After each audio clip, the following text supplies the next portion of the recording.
November atum 2021 mooy bés bu mujj bi nag pour nga mën a apply si child tax credit bi su fekkee apply yoo loo woon tardewut gaaw na te yomb na kon dawal gaaw foofu sa getctc.org pour jot sa xaalis.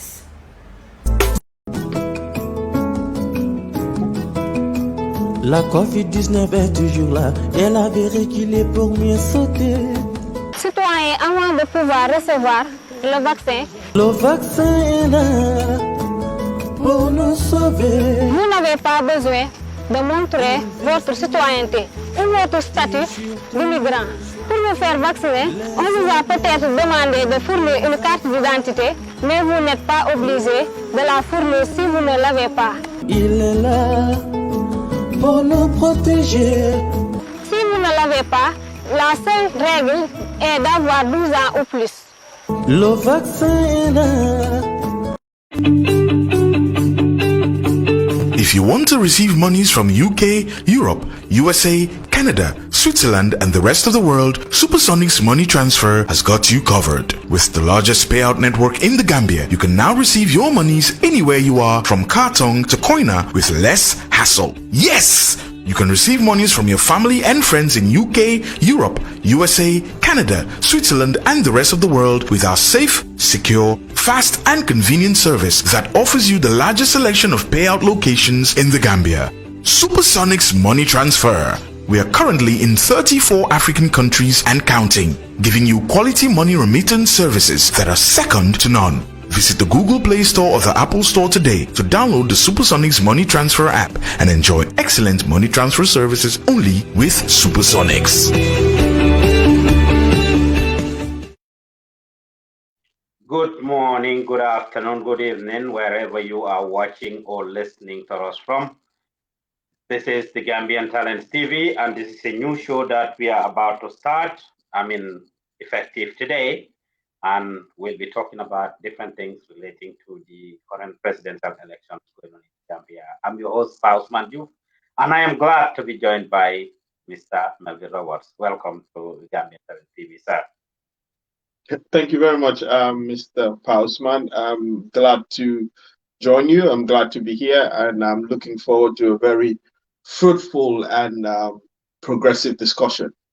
Very engaging. So I look forward to the show as well. And thanks for having me. Our next president is what it is called. The Gambia is going through a crossroad. Of course, what does this election mean for the Gambia? Well, in my opinion, I think this is one of the most, if not the most decisive and most important elections in Gambia's political history, in the sense that we have phenomenally moved away from colonial rule. Then, of course, we had the post-colonial era. Then you had independence, and you had 30 years of President Sadauda Jawara. Then, of course, you had a military takeover, which, of course, you can say in a way Gambians did not have a say in. Gambians did not have a say in most Gambians did not have a say in the switching of from colonial era to independence. And then, of course, you had the Jammeh era, which you could also say was, forced upon Gambians in a way. Of course, the argument can be held in other areas that yes, there were subsequent elections, and then of course you had the whole drama of 2016, the elections, which was a very important election because more or less what was happening at that time was people who were really fed up and tired of the 22-year system of Jammeh just wanted change, and at that time the options were not too many. What Gambians wanted was change, and the change was irrespective of what it was. It was anything other than Jammeh at the time for most Gambians then, because they just wanted a change. They wanted a change of government. So it didn't it did not matter what policies, it did not matter what was the manifesto being sold, what was the policy, what was the agenda of the opposition at the time. What really was the focal point was that Gambians wanted to change. They wanted to do away with the Jammeh regime. But in 2021, there's a whole paradigm shift. Everything has radically shifted. Gambians are now aware that change can come through the ballot box. Gambians are aware that there's power, there's weight in their voting, in them casting their ballot, and they feel that they have a say in the decision-making process. So they have seen it happen in 2016, and between 2016 and 2021, a lot of things have happened. People are more enlightened. The civic awareness of the average Gambian is should I say, is broader. And so I think this election is going to be decisive in that, even though to a large extent, we still see the politics of carrot and sticks, as they call it in America, where you give them something for them to vote for you, or you start, during election period, you see them handing out the carrot and stuff like that, and handing out gifts, handing out things, and but the more or less substantively, people are aware, and that's the reality, that people are aware. So let's see how it's gonna play out. But I know absolutely for certainty that it's one of the most decisive and most important elections in Gambia's history. If you are just tuning in, you are following our president show here on the Gambian Talents TV, brought to you, our next president, brought to you by Ousman Joof and Melville Roberts. A lot has been happening. Of course, you talked about 2016 going all the way to 2020, 2021. The Gambia was like a roller coaster with so many things happening. We've been unpacking it for you. We've been showing it to you. GTTV is everywhere, bringing you everything that has been happening. Of course, fast forward to, October 2021, end of October.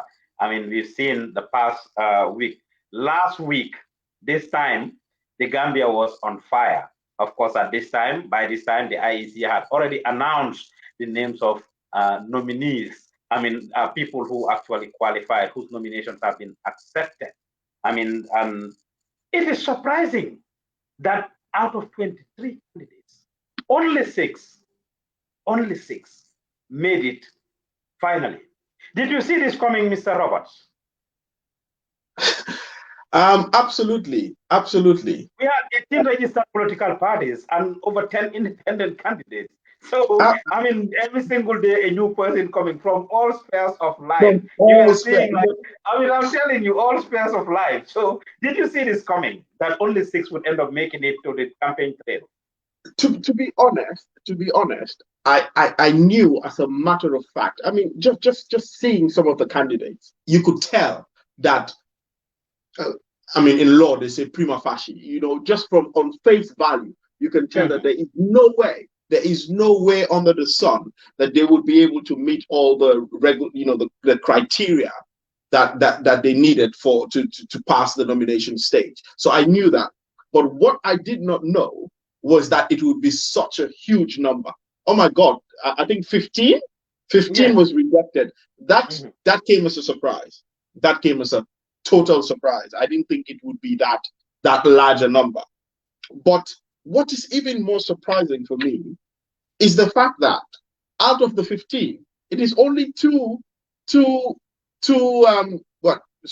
registered political parties that are actually appealing and or complaining about the rejection. So it seems the other 13 really have just accepted it for what it is. So you can tell. The independent actually, Dr. Kurang had Maifati appealed, CA appealed, GMC, CA, Dr. Kurang appealed. You have quite a few of them, about 6 of them who actually appealed. However, I thought it was only 2 of them that appealed. So it was 6. No. Yes. So it was 6. Yes, about 6 of them did appeal. But even that, Yes. even that is a small number out of 15. Yes. You know, Absolutely. out of 15. You would, for me, you know, personally, you would expect that if an individual has taken it upon themselves to run for political office, to run for the highest office in the land, you would have expected that there should have been some robust preparations leading to that. And if their nominations were rejected, you would think that they would go to the end of it, to go through the end of the appeal stage, to make sure that, you know, they appeal the rejections of their nomination. But this was not done. So you could actually tell that they just accepted it. And what this tells me is they were not passionate about what they were doing. You could see the passion. Some of them even started leaning towards endorsement even before results were announced. Even before rejection. Absolutely. And that brings me to a very fundamental point in this election, which I think the average Gambian should look at and the average Gambian should wake up to. I know you must have picked this up, but it is almost an enigma. I don't understand it. You know, trust me, I've tried to rationalize the happenings of the past few weeks, but I can't. And that is candidates who I have seen, and I would choose my words very carefully. I have seen attacked politically, the very foundations of the Barrow government. The candidates who have attacked the very foundations of the Barrow government with respect to governance, with respect to corruption, with respect to human rights issues, with respect to every facet of governance. These are the same individuals that within the twinkle of an eye have turned around to endorse Barrow and to speak in most astronomical manner of how phenomenal Barrow is. So two things are at play. It's either it is an outright dishonesty. It tells you that whatever our political leaders tells us is just during the campaign period, but they don't believe it themselves. They say it because they have to say it. That the opposition is just because mayor opposition. You know, going against a sitting government, they're just doing it for the sake of doing it because they want to run for office.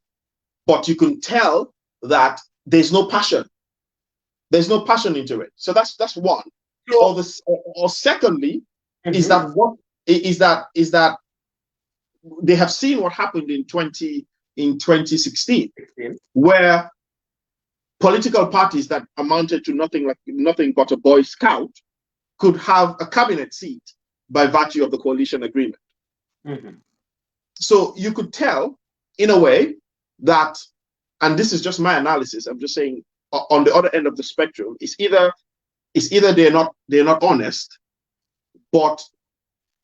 or it's the fact that they've entered into politics for the wrong reasons, for self help, to get themselves rich. Because if you register a political party for $1 million or $10,000 and you go to nominations and you pay $1 million, and you're assured that you're going to be a cabinet minister, and you believe that all the perks that comes with being a cabinet minister, so that your $1 million, more or less, if you look at it economically, it's an investment that they are hoping that they will have return once they're elected into office, or once they're appointed into office. So if you have $1 million sitting in your account right now, Pamusa, in America, they're not giving you more than 5% interest. You take that $1 million, you go to Gambia now, you register, you claim that you're running for political office, you align yourself with a party that you feel have the potentials to win, and you win and then become a state minister. I tell you, in 1 year, you would have made that $1 million. Is that not the best? Is that not the best financial investment ever in the world? So I see what you're saying, and it's making a lot of sense. But if you even look at it, how much investment did these people really put into the whole thing? For example, most of them came in as independents. It's only 2 who were disqualified, like Alaji Mamadi Kurang and Taboramne. They were rejected under the basis of a party. Them submitting their candidacy through a political party that was never registered. Yeah. So you can imagine both of them, though, they speak well, they are eloquent, and if you look at their programs too, Alaji Mamadou Kurang, for example, is behind the youth. The name of his political party was going to be Gambia Youth for Change. For example, that's what he was gonna run under. And then you have Ibrahim Tabora Mane, his party was gonna be PAP. I mean, this is what he was trying to register, and he had held a press conference to say that the IEC, rejected. In fact, some of these things the candidates should have foreseen, because one like Ibrahim Tabora Mane held a press conference in which he said that the IEC rejected the registration of his political party because of the duplication of the registered voters, people who endorsed or who had nominated him or endorsed his party, who signed for his party to be registered. However, it is that same reason that my party, Dr. Ismaila, Ceesay, and those political parties were rejected. And they must have gone through the same process to register their political parties in the first place. Yeah, exactly. So really, if you look at it, I mean, you're even saying, I think I was being very generous. So you're saying that they've not even come with $1 million. Some of them have they've come with nothing. And the potential is registered a political party. Imagine you haven't registered a political party yet. But yet you want to submit your nomination for that party to sponsor your candidature. Yeah. Well, I don't think if you look at it, there's nothing illegal about it. There's nothing illegal about it. If you are standing under a ticket of a party, is it not that if you are standing under the contesting from a party's perspective, the party should be a registered political party? Oh, absolutely. Yeah, but their parties were not registered. So the 2 of them, their parties were not registered, even though they made. So they registered. So they went for nomination as independent, not as a registered political party, because the party was not yet registered. They submitted their nominations under the name of the party as per the IEC, for what the IEC said. They submitted their nominations, yes. Under the I'm looking at here. Ibrahim Tabora Mane, he submitted a symbol in the name of an unregistered political party. He did not comply with section 42(2)A of the Election Act, being that he submitted support of the nomination by less than 5,000 registered votes as well. Yes. So Passman, this is exactly what I'm trying to say. Yeah. So some of them knew, like you said, they knew because the IEC had already flagged some of the registration of the political parties. Okay.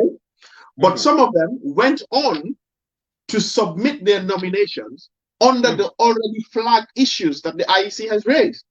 Yes. So what I'm trying to say is some of these actions were deliberate because they knew they were going to be rejected.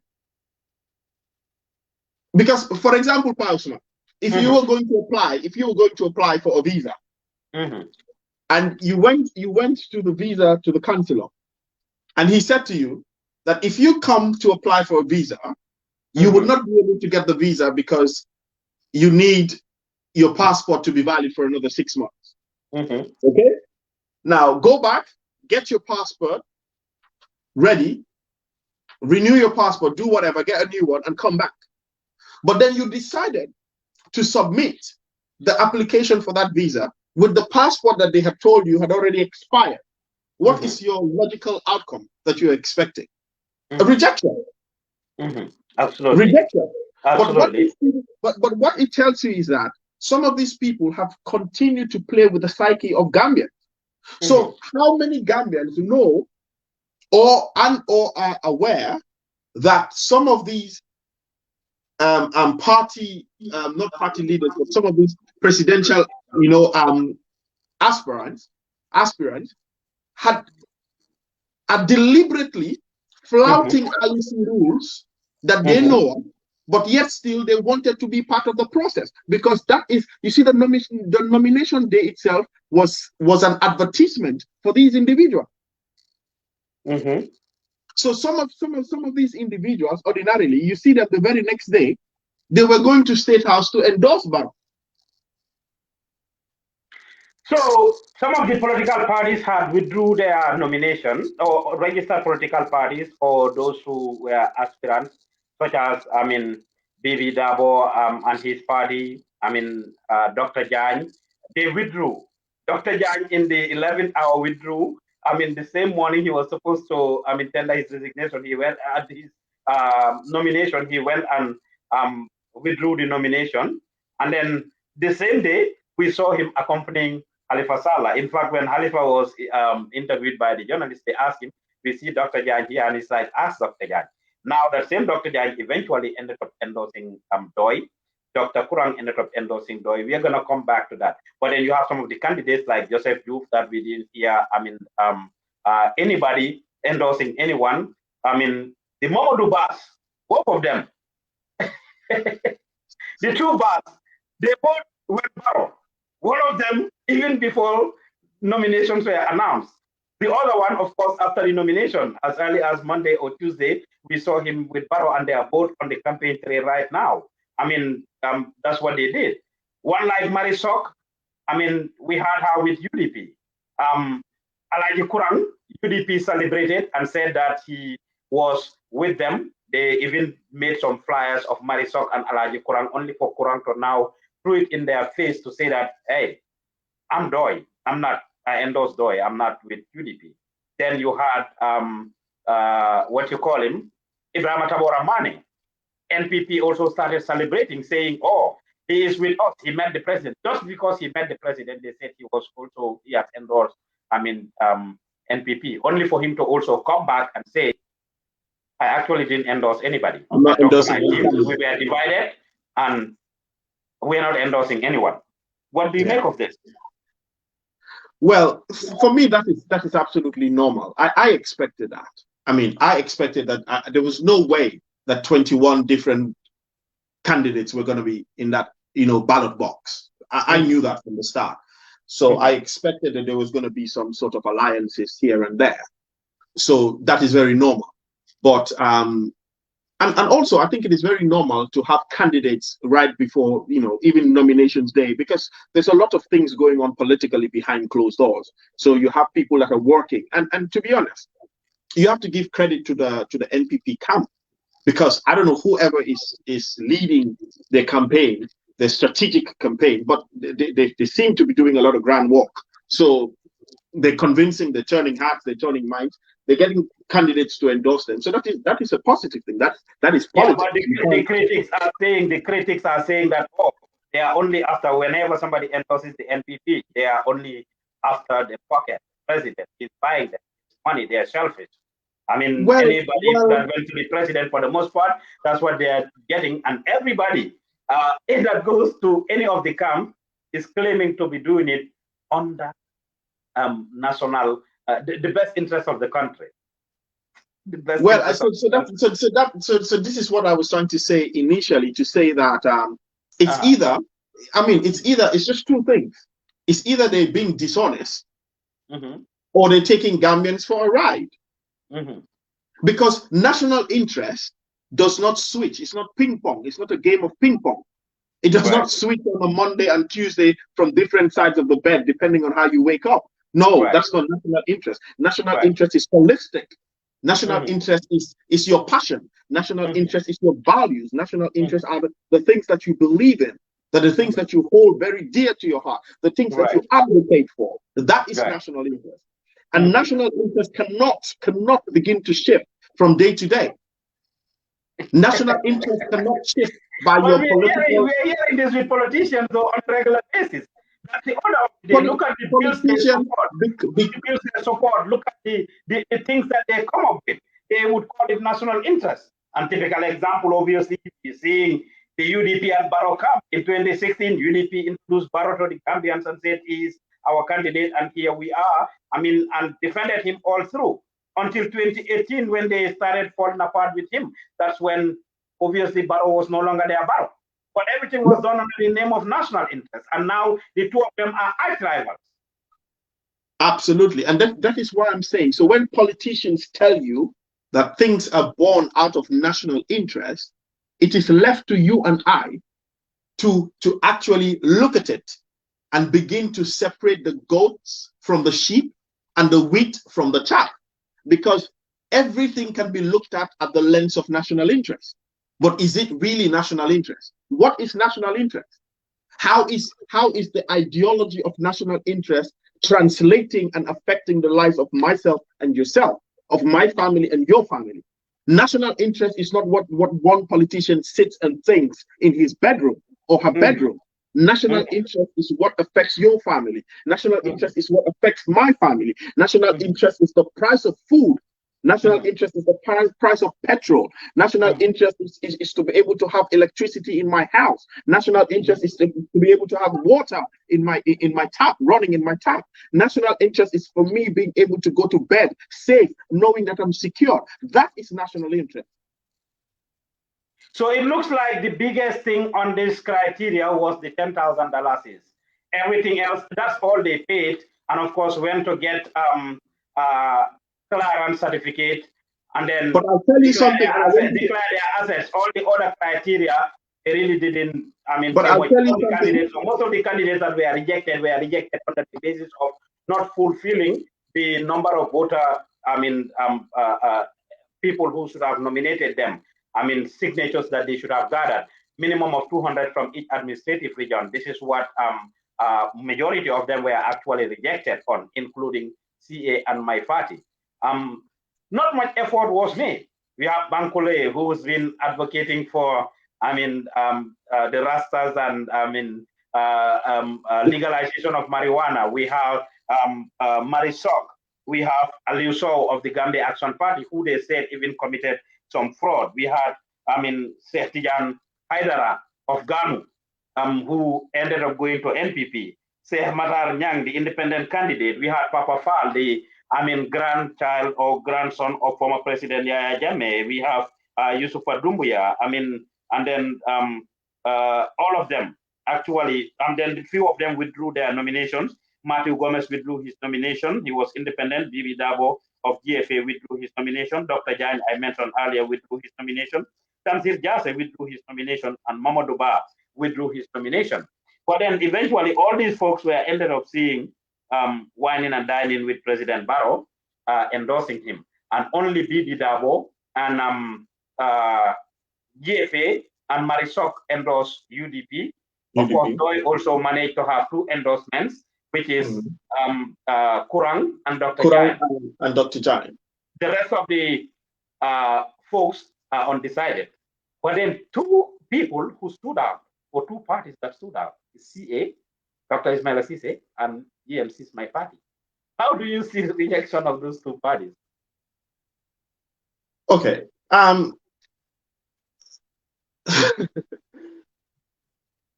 To be honest, sincerely, I did not see that coming.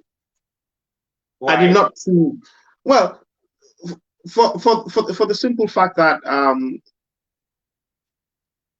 seeing on the ground the dynamics of CA, their modus operandi, how they go about things, I wouldn't think they would get it wrong.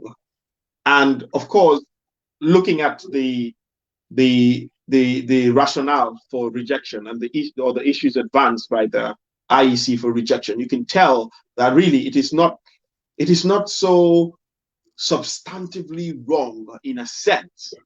It is wrong in form. I mean, in law, you would say it is wrong in form, but not in substance.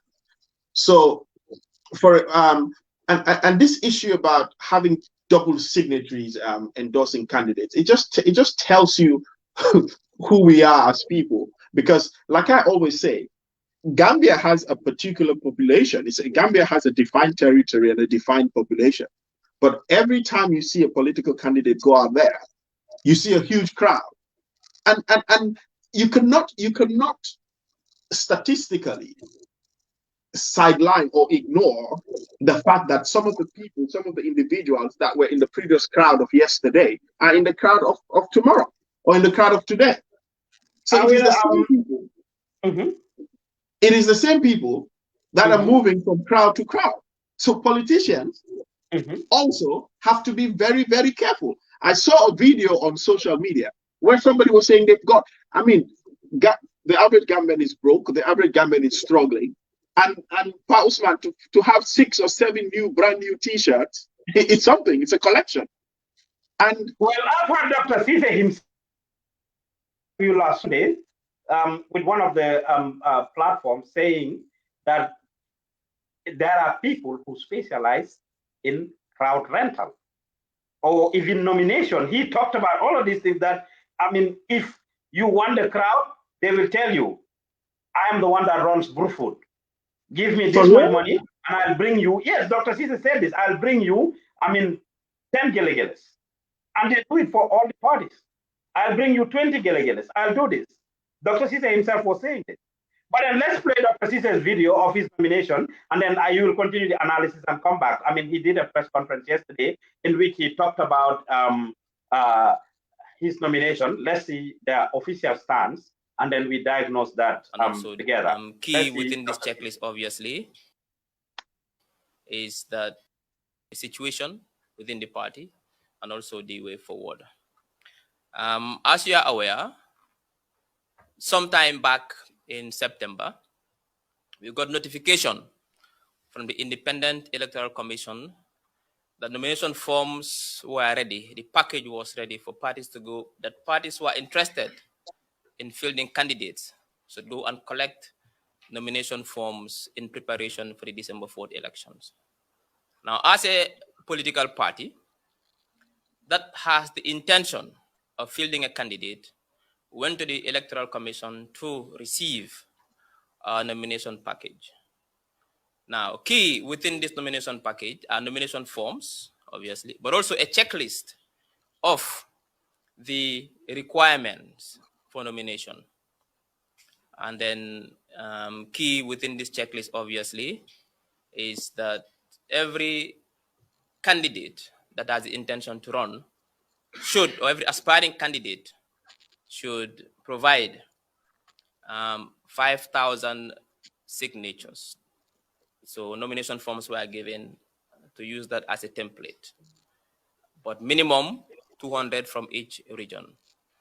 Among other things also was a tax clearance for the candidate, but also a declaration of assets as well. The form was given to fill that one, and some other requirements by the IEC. So CA went ahead to prepare themselves for nomination.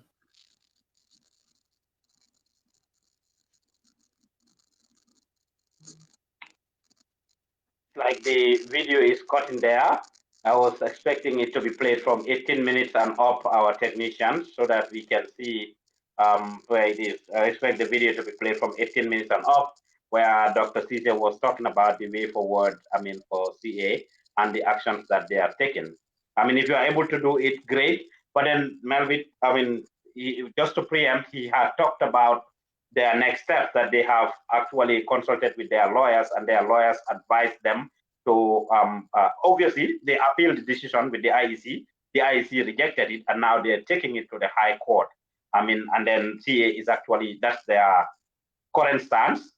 And until after that is finished, they cannot tell the Gambians where they stand as a party, whether they will endorse somebody or whatever they will do.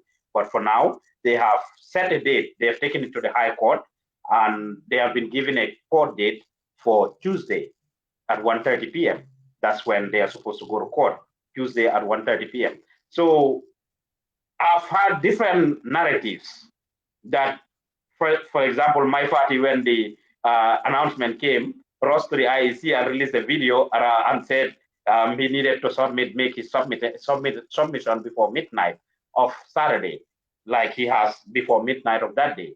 But then we are hearing that they have 48 hours to submit it. Of course, CA and others who challenged the decision of the IEC submitted their nominations on Monday.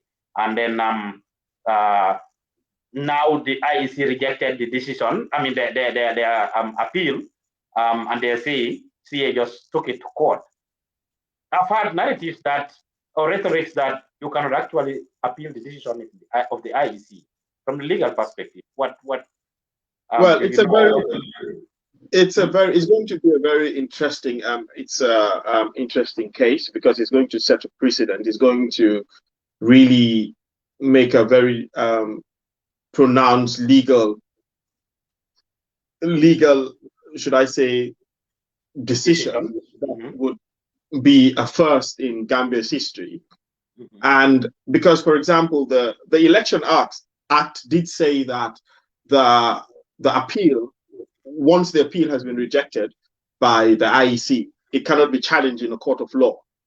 Okay, that is but what the IEC did actually take it to court, and they are giving a court date for Tuesday. So for those of you watching, follow GTTV on Tuesday at 1:30 p.m. GMT, and we'll bring you the live coverage of that hearing from the courthouse. I mean, at the High Court.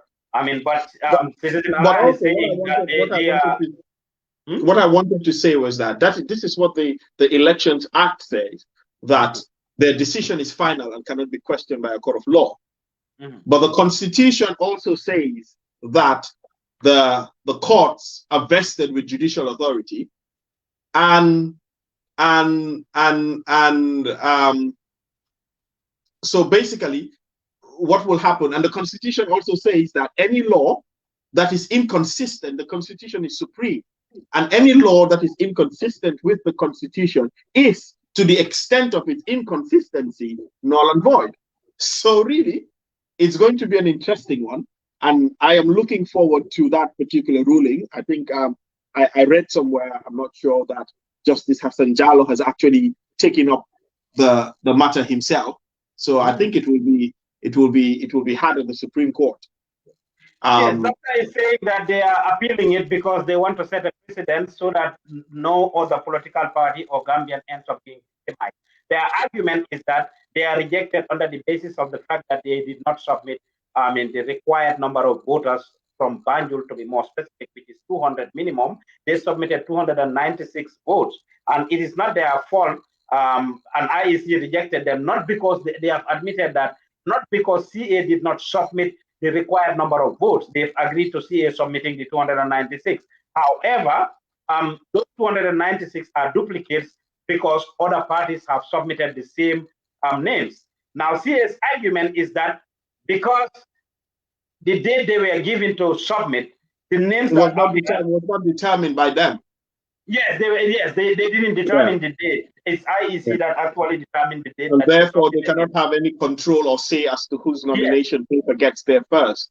Exactly. I don't want to because the matter is now seized before the court. I cannot, as a lawyer, I know absolutely I cannot talk into the merits or demerits of the case, so I cannot make any pronouncement. But the most important thing is it's going to be an interesting ruling, because it's either it's going to be two outcomes. It's either the Election Act is upheld, the provisions of the Election Act that says that the IEC decision cannot be questioned, or the courts will rely on the constitutional powers that they are vested with absolute judicial authority. So the outcome will be either of that. And to be honest, if I were to go to give an objective analysis, I do not see personally how the courts would rule against a provision that gives them power and authority. Of course, the people behind the courts are human beings. These are humans. These are people with feelings, and this is a law that vests them with a certain authority. And I don't see how they will make any pronouncements or ruling to say that yes, we don't have the power to do this. So let's see how it goes.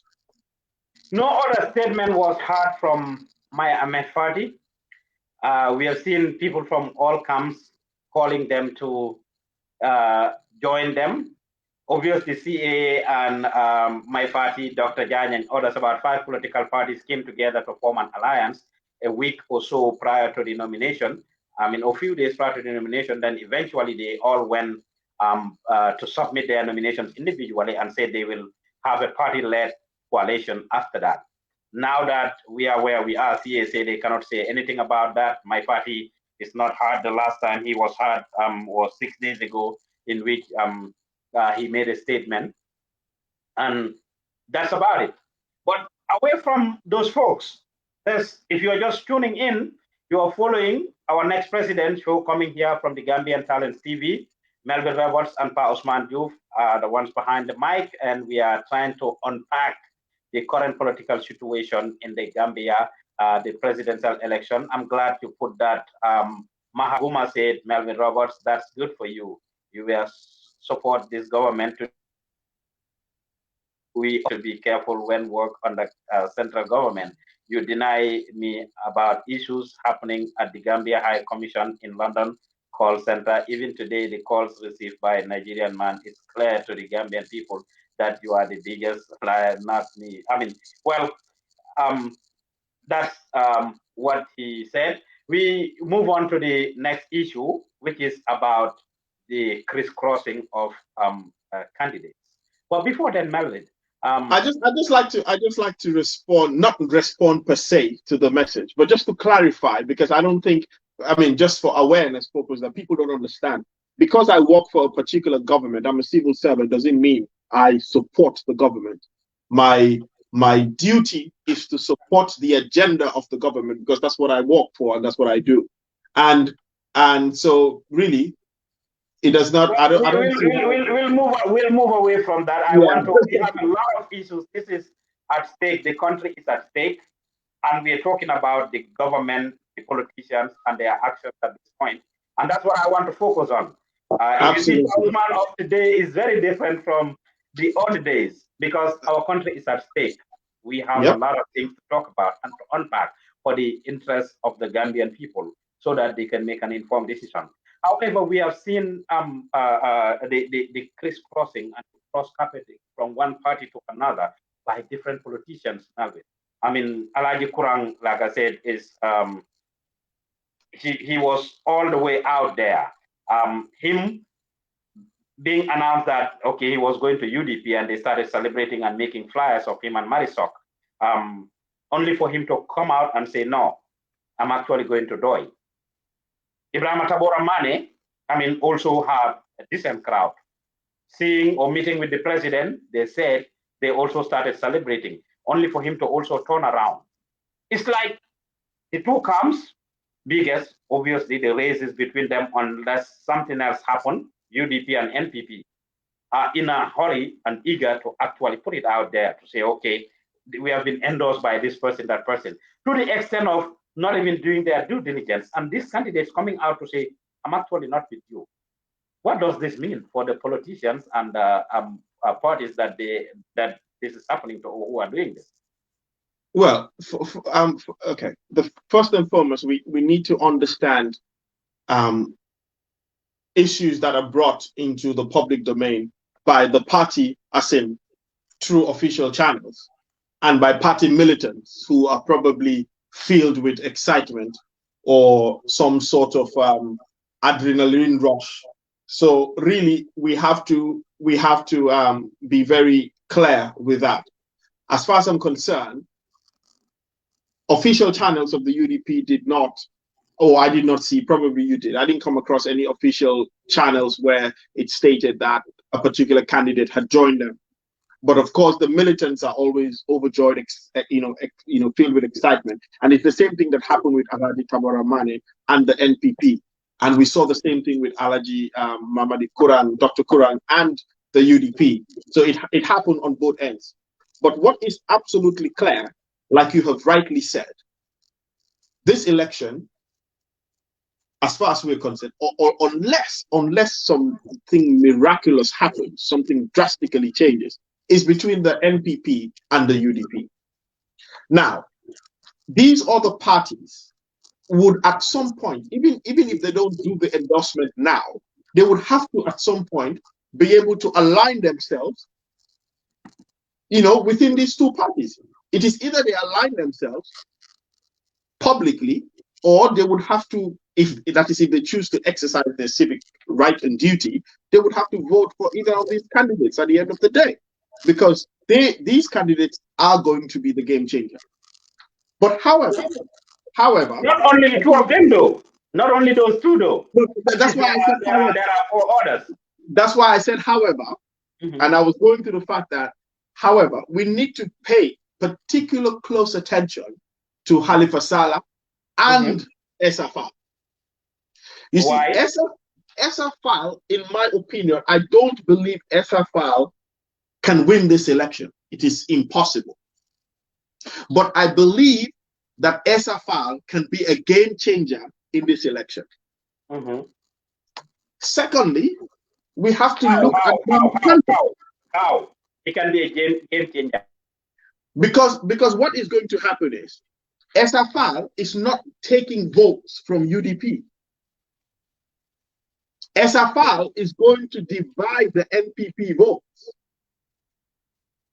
You see what happened in 2016 with GMC Mama Kande and APRC. Mama Kande was the game changer. People that voted for Mama Kande were not ordinarily UDP voters. These were APRC voters that had the breakaway with Mama, because remember, Mama Kande was APRC. So what is going to happen is the same thing with Essa Faal.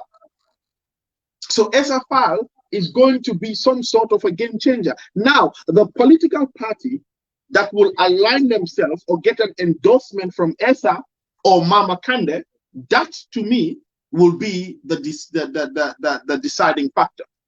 I got it. And that's where I was trying to get you to come to. And you are very right about that. There is no doubt that any candidate he endorses at this point would have a landslide. We have to pay attention to some of these endorsements. Some of these endorsements are honestly useless. They don't. I mean, I saw some of these candidates even. I mean, I don't want to call names. They went to nomination by themselves, or with even their own extended family did not accompany them. So what are they bringing to the table? And one thing, you see, people are thinking that the President Barrow of 2016 is the President Barrow of 2021. That's a big joke. It's a big joke. And some of these endorsements will come with absolutely nothing. Absolutely. But in politics, though, you don't downplay or underestimate any number counts. Any single individual. It's often said that any individual counts when it comes to politics. However, I heard what you said when it comes to official announcement or of the endorsement by these candidates didn't come from the offices of these political parties. However, we have seen executive members and people very close to the corridors of power, or the executive of these parties, actually sharing and bringing this out, breaking this news as if it is actually true. I have seen on both camps, in addition to their media platforms. NPP have the NPP media platform, at least 2 or 3 or 4 of them. They all share these things and celebrate it. The UDP has the same thing. You have both their local and diaspora chapters, executive members of both their local and diaspora chapters sharing this. Why would you not attribute that to be true, though? If these are the people that are actually the executive, of course, it may not come from Lawyer Ousman Joof or President Adama Barrow, but you have big wigs in the party on social media celebrating this, and they're sharing it on all their platforms, on WhatsApp, YouTube, or Instagram, everywhere. It's an election year. We're 3 weeks proper to an election. So you would expect these things. They would happen. They would happen. Is it right, though? Yeah, is it right, though? Well, is it wrong? Yes. In my honest opinion, it is wrong, because that's lying to the people. Just to show that, okay, just to score a political point. Both the parties doing it, saying, oh, this person, has endorsed us. This is a will, it's living. In fact, not only that, each of the endorsement, depending on who comes to them, and we've been seeing this for the past few months. If people go to UDP, they are bad people, they hate the country, as it will be played by the NPP card. If people go to Barrow, UDP will claim the same thing. Both of the camps, if they are endorsed, and this we have seen on numerous occasions, when just a few months ago, a month or 2 ago, when the people, APRC, for example, formed an alliance with Barrow, all kinds of things were said to them. Not to say that that was the right decision to make, as the plight of the victims have been talked about. But in the same period, they will say it's a political party versus individuals. UDP accepted the former Justice Minister Jobate into the camp and later, of course, denounced it and gave him a platform. All these things that are happening right now, all the people going to Barrow, the same thing. The next minute, somehow with UDP, if they come to UDP, they get celebrated. If they get to Barrow, they get celebrated by the Barrow camp. And then those going to the other camp are seen as bad elements or bad approach who don't have the country at heart. But the honest truth is, Pamodo, that is absolutely right what you have said. But in reality, it is politics. I mean, you and I can look at the morality of it, but at the end of the day, it is political strategy to score political points. So the debate could be on whether it is bad, whether it is good, whether it is moral or immoral. But at the end of the day, the political heavyweights, the people that actually matter, are not looking at the moral side of it. What they're looking at this point, 3 weeks to elections, is a crucial period, and they will do anything to score political points. So I just wanted to get to say that. Now, with respect to the issue of the candidates, well, the APRC, you mentioned that, and I wrote about this. I wrote an article that was published in the Freedom newspaper and some other outlets. It just again tells you and gives you an idea about the average Gambian, because when APRC decided to enter into a coalition with NPP, like you said, it was condemned from all spectrum. People couldn't understand it.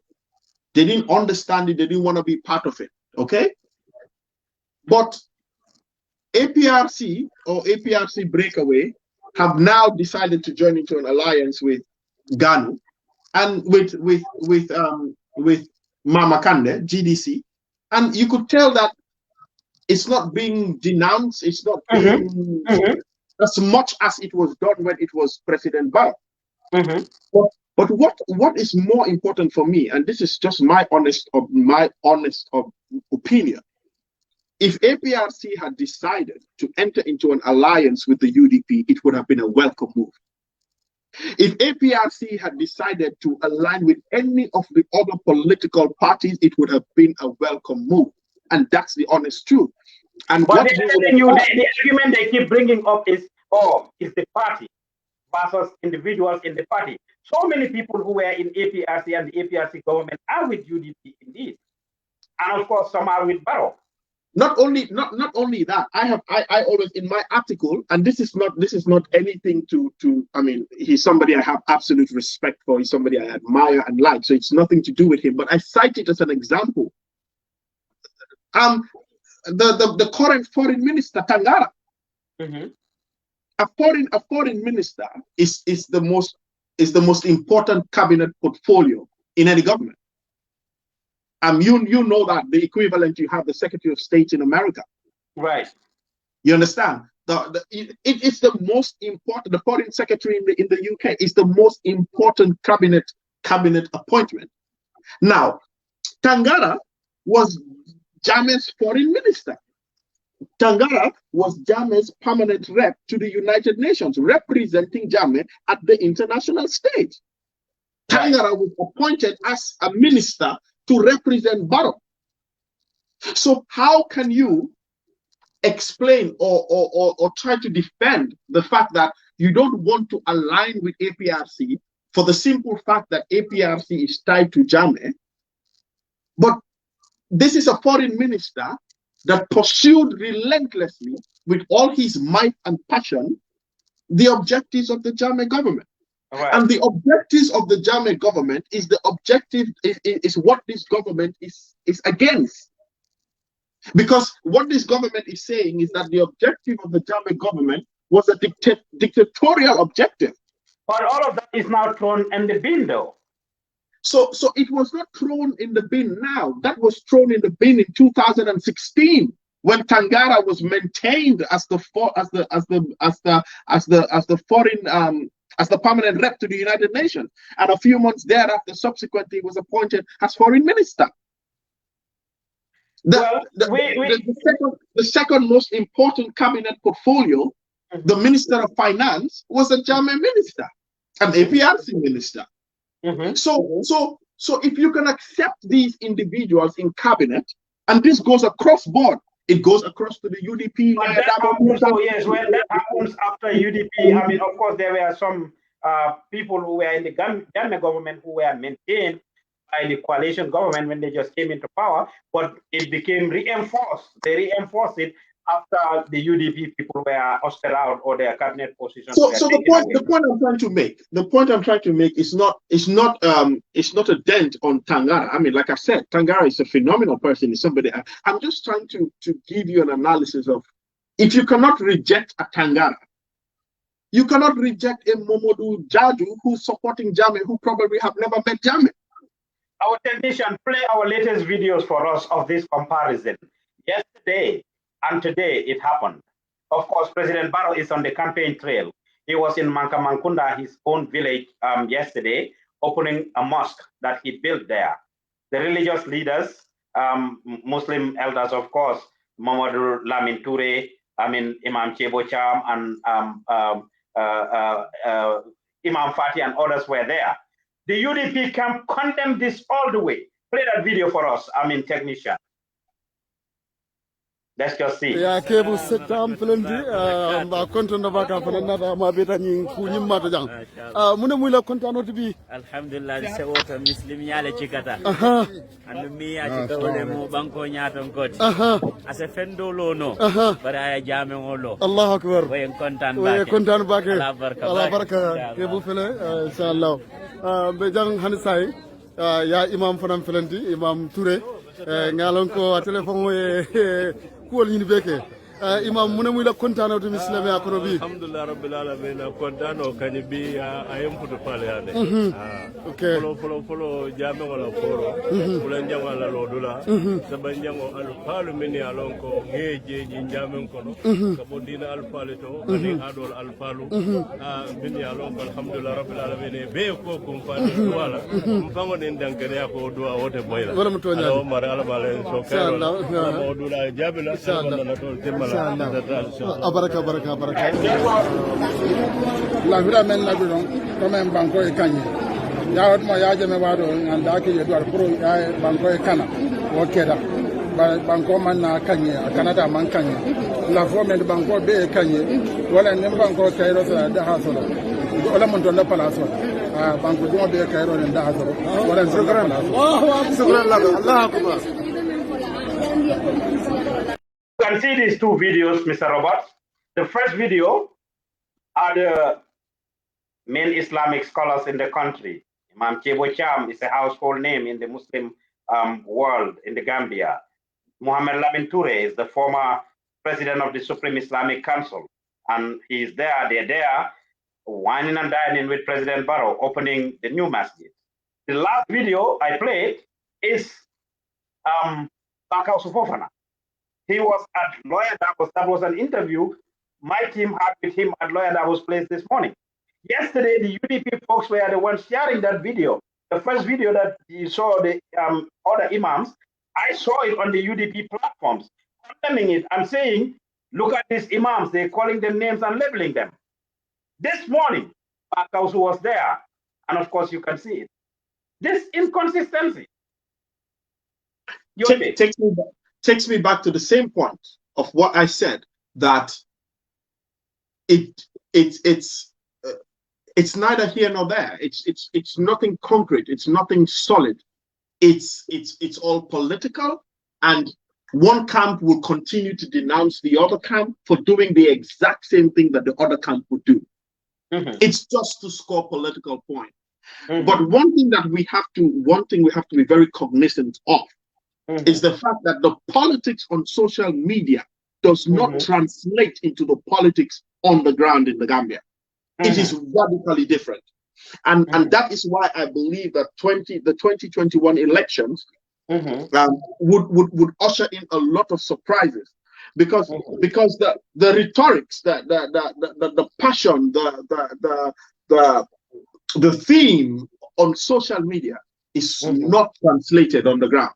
It is not translated on the ground. So really, what we see and what we have is that For example, when the issue of lawyer Jobate came up, UDP only reacted because of social media condemnation. Right. Within the ranks of UDP.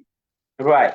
But for me, what was fundamentally obvious is the fact that UDP, prior to the condemnation, did not see anything wrong by giving a particular individual a platform. Mm-hmm. They try to go back on their steps. They give reasons, they advance reasons. They positive names, as to why it was good. And that's what they're doing. Every candidate that's coming, even Marisol, when she just came into the game, I saw Marisol being, caricature and called names back then, but now she's been celebrated. And that is exactly. As well, all the people. I'll give you an example. When I write on issues on my personal Facebook page, if it is something that goes against the NPP government, no single friend out of my 5,000 friends and followers on Facebook would react to that post because it is against NPP. The very next day, if I write something that is in support of NPP, you would see how they would flock like bees to support that. And that is just what it is. And this cuts across board for everyone. And I see the reaction because you see it. You see the engagement.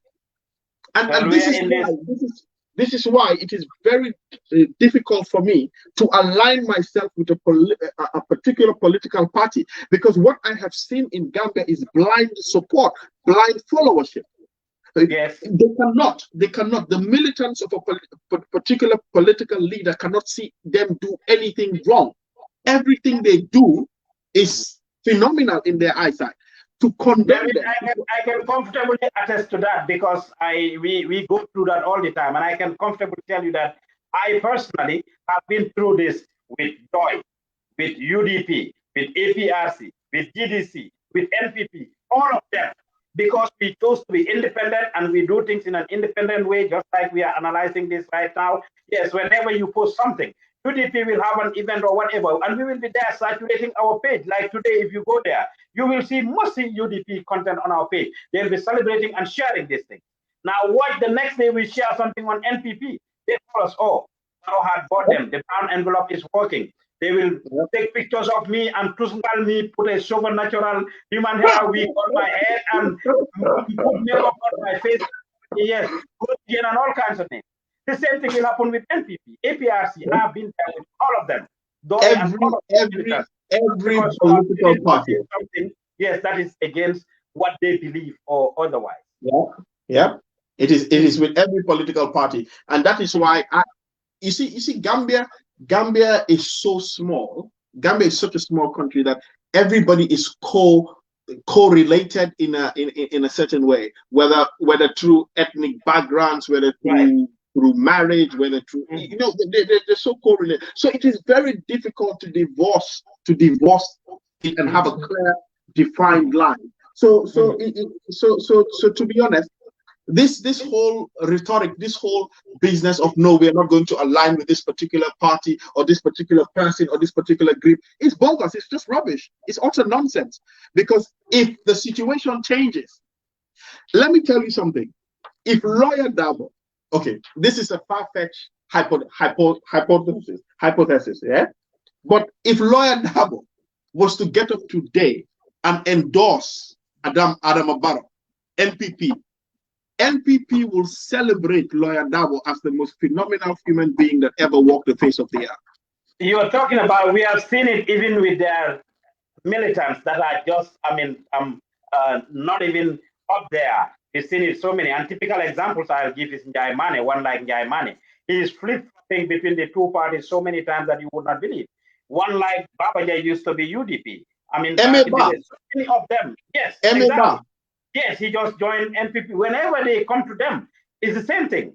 And it's rather unfortunate. It is more common in these two political parties. And it is not okay for them to be doing that. You make people believe 1 minute that this is the best person, he is this, he is that, and the next minute you this thing. I was gonna say they play the video of Marisol, but time is against of Marisol, endorsement video. I have seen, close people in the UDP camp executive who were criticizing Marisol who are celebrating her now. The same thing with all these people. I wonder the things that they say. Marisol was the one calling all the presidential candidates to come and rally behind her. When she said that, somebody that just came today, and specifically from the UDP camp, somebody that just came today, calling us, years, how many years have we built our parties, the things that we need? Now people should abandon their parties and go join her. Because she made that claim. I remember she had a press conference. She made that claim. I interviewed her. This was like her call when she just came into the game.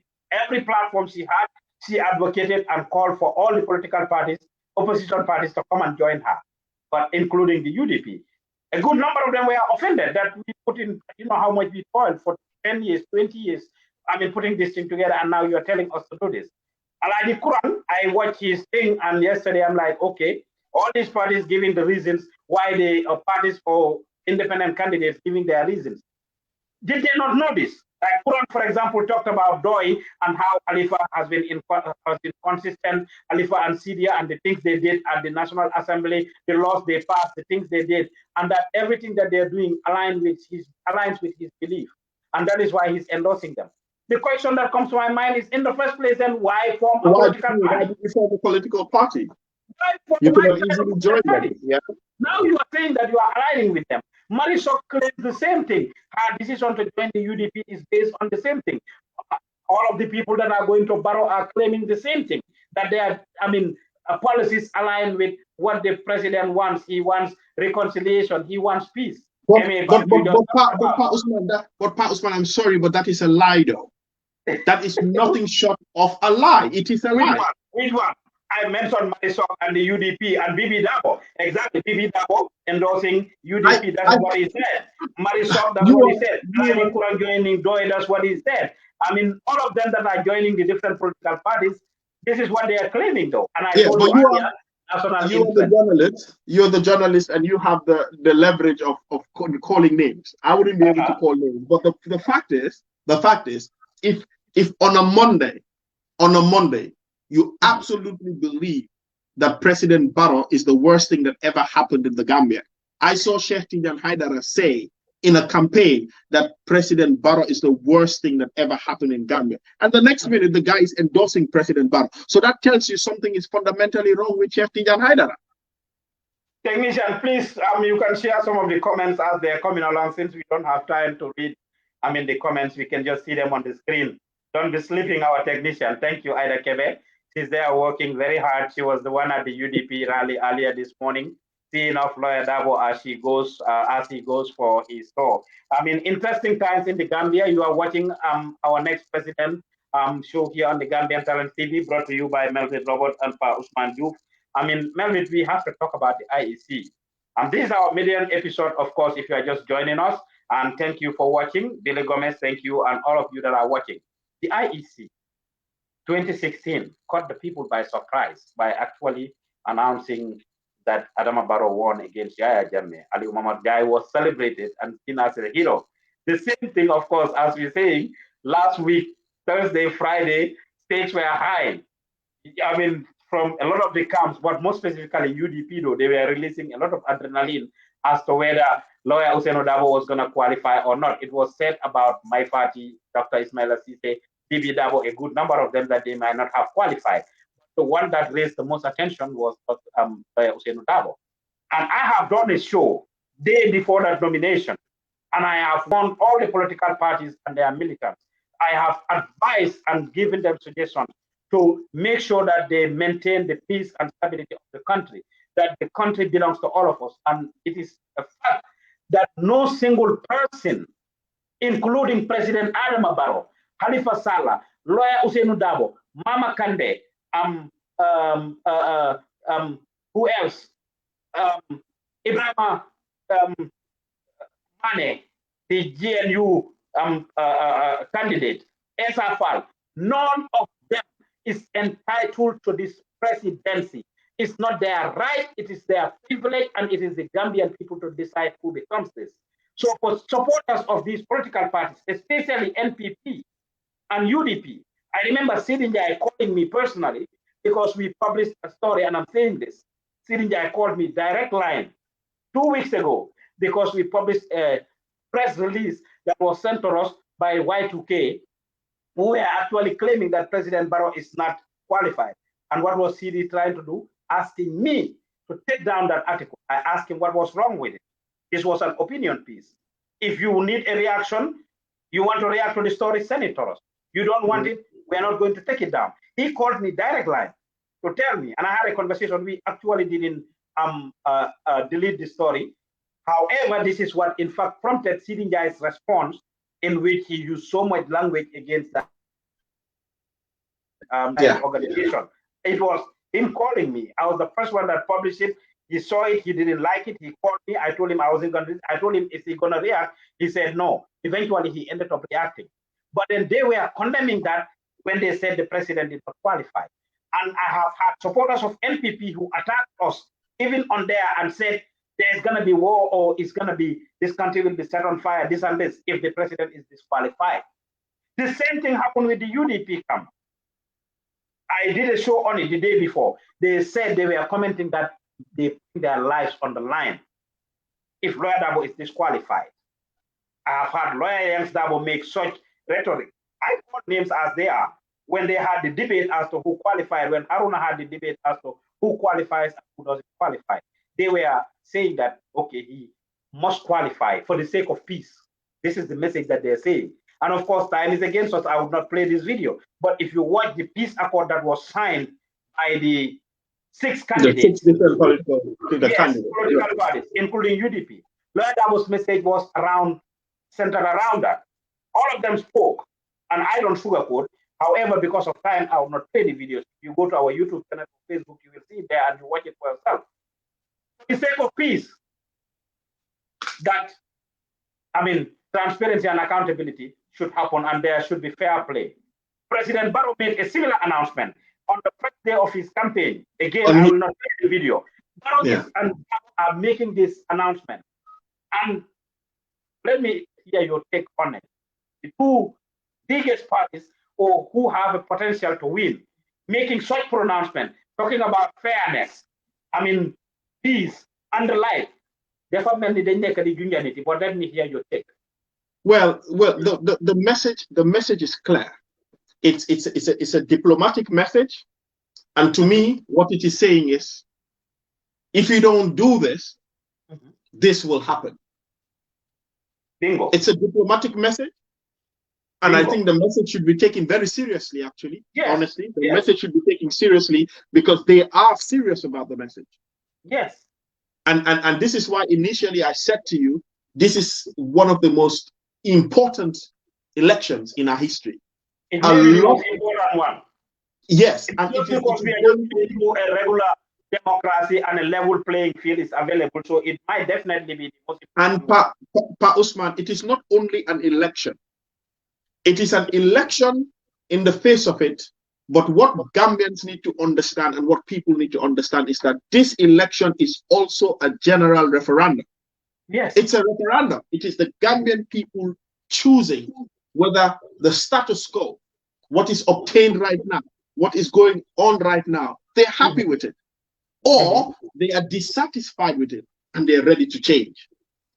And like I tell my friends and I tell people when we talk, I said, if Gambians overwhelmingly vote for Barrow in December, it is clear, the message is clear that Gambians are very happy and satisfied with Adam Barrow's regime and the status quo. If they vote change, then you can tell that Gambians are not happy. So it's a referendum for Gambians. So at the end of the day, it is for Gambians to know and understand what they want. At the end of the day, it is for that Gambian that is going on the campaign trail, supporting a candidate, supporting a president, whereby you will go home and be hungry. You will watch your kids with tears go to bed hungry.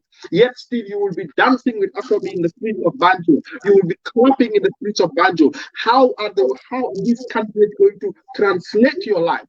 How are they going to translate their money, their campaign manifesto, their campaign promises, their governance into the well-being of your family? How are they going to do that? So it is a very, very decisive election.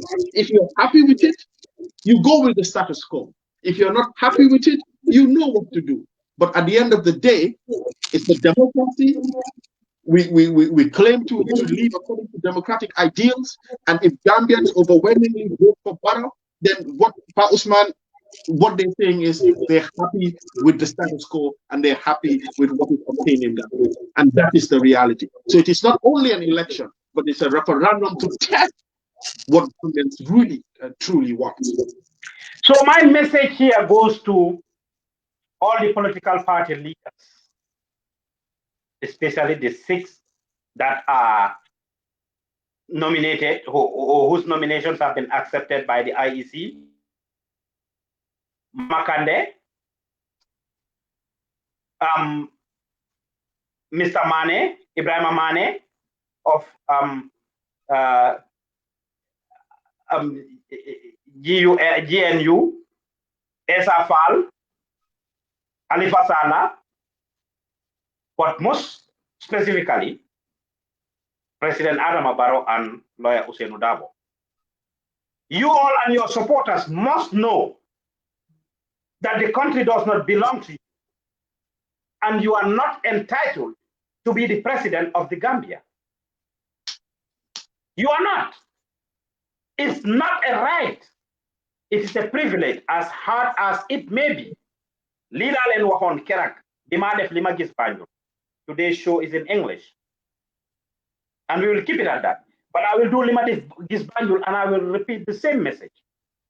And you and your supporters all must understand that none of you is entitled, regardless of what you think you've done for the country. Undoubtedly, when it comes to the politicians, evidently, just like we are saying that the race is between NPP and UDP, out of all of them, Halifa Sallah is the most experienced politicians amongst them, because he's been there through all 3 republics. That does not entitle Halifa Sallah to rule the country. This is his first time he's contesting as a presidential candidate. He has been in the National Assembly for over and over again. Over and over. He was going to contest 2016. They formed a coalition. He ended up endorsing or backing President Barrow. This is the first time that he's contesting and passing the nomination. And he said it's his last time. So just because Halifa Sallah Gambians, this is my last time, this is my last chance, and as he has said it, that Gambians need to decide what they want for system change. This is the last call. So just because him and his party has struggled for 40-something years, 30-something years to want to earn the presidency, does not, and I say again, does not qualify, does not give him the right to believe that he must be the president of the Gambia. If the Gambian people vote him in, great. The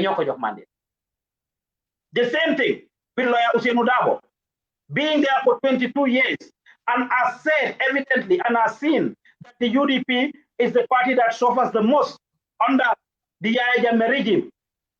Nobody doubts it. Just like we would salute and say kudos to Halifa Sallah, the same thing, kudos to lawyer Ousman Joof. It does not entitle you. It's not your right. It's a privilege, and it's left to the Gambian people to give you a mandate or not give you a mandate. And for President Adama Barrow, you said, you came into power without expecting it. October of 2016. If anybody, beginning of October 2016, anybody told you, and this is coming from your mouth, that if anybody told you that you will be the Gambia's next president, you would not have believed it. You have been called an accidental president. You are a businessman and not a politician. Just because you've been given a mandate for the past 4 years does not give you the right or to make you and your supporters believe that you must be the Gambia's next president. Now, I would advocate for you to preach peace and maintain the peace of the country. This message is coming mostly from President Barrow and UDP, but mostly the UDP camp has had at different levels, from the supporters to the some of the executives. Like I said, I'm not making this up. Go and watch the video of who qualifies and who doesn't, organized by Haruna. Yankuba Dabo's takeaway message was about that, as Melville broke it down for us, as you have unpacked it for us. It's a diplomatic message in which they are telling us this is what must happen or this will happen. loolu nga ñu wax ne loolu lañ nekk di wax lii mooy xew wala lele xew all of you the country belongs to all of us and you are not entitled keep the peace of the country to the IEC. Go ahead. I think you have said it all. I think you have summed it. You have summed it well. I mean, I can't say it any better. I think at the end of the day, I think politicians should understand that their office is to serve. It is not an office of entitlement, like you rightly said. Their office, they're being elected to serve. They're the servants of the people, and so must serve the people and walk towards making lives of average Gambian better. This is what should be the focus, and this is what should be the understanding. But just as we are speaking to the leaders, just as we're talking to political leaders, the message should be directed to every average Gambian. Every Gambian voter must understand the rationale and the reason for them casting their ballot. They should understand that in 2016, in 2021, when they cast their vote, they're casting their votes towards their children's future. They're casting their votes towards their well-being. They're casting their votes towards the future of the Gambia, towards the development, progress, security, stability of that country. So when they cast their vote, they should not think about the brown envelopes. They should not think about the Benetton. They should not think about the ambience. They should not think about the road shows. It shouldn't be about that. It should be about an enlightenment. It should be about wanting something that is better and knowing the power that is associated with that vote. They have to understand that that vote, that one single vote, can be a deciding factor. Something that can affect their children, something that can affect their well-being, something that can translate into actual reality when they walk into Edward Francis Small Hospital and want drugs and want medical attention. They should be able to understand that. And so the average Gambian should know that their votes are not for sale. Their vote is their voice. People across the world have fought to vote. If you look at American history, you look at British history, people have sacrificed their lives to earn that right to vote. If you look at the story of Rosa Parks refused to stand in that box so that you and I can sit today. So a lot of people across the years have sacrificed. A lot of people have walked the walk so that today we can be comfortable. So your vote is your voice. Your vote is your power. Your vote is what you have to make a difference. And politicians will only respect the voters. Politicians will only respect voters if voters understand the power they have when they go and cast and put their vote in that ballot box. And until that happens, politicians will continue to take us for a ride. Politicians will continue to only meet us and talk to us during campaign period. But when they're elected into office, they will uplift their families, uplift the people around them, uplift the people that are within their reach, and forget about the average Gambian that walk miles, that trek miles, that walk the walk to make sure that they get into office. So the average Gambian needs to understand that this is a very decisive moment in our history. It is a very important time in our history. You're voting for your well-being. You're voting for generations yet unborn. You're voting to have a say in every aspect of life in the Gambia. Very well, Melville. You are watching our Next President show brought to you by Gambian Talents TV. Melville Roberts and Ousman Joof behind the mic. You've said it well. The message should be directed mostly to the average Gambians. However, I want to focus on the leaders because with Gambians, as you said, we don't vote based on policies. We are all, bent on following people because of our obsession for them. And they are right in everything that they do. When our politicians tell us to jump, we only ask them how high. We only ask them how high. And they have the responsibility. And for these leaders who qualify, I want to remind them again. Let them look at this last week, today, a week ago, the Gambia was going through a crossroad, a roller coaster, like I said earlier.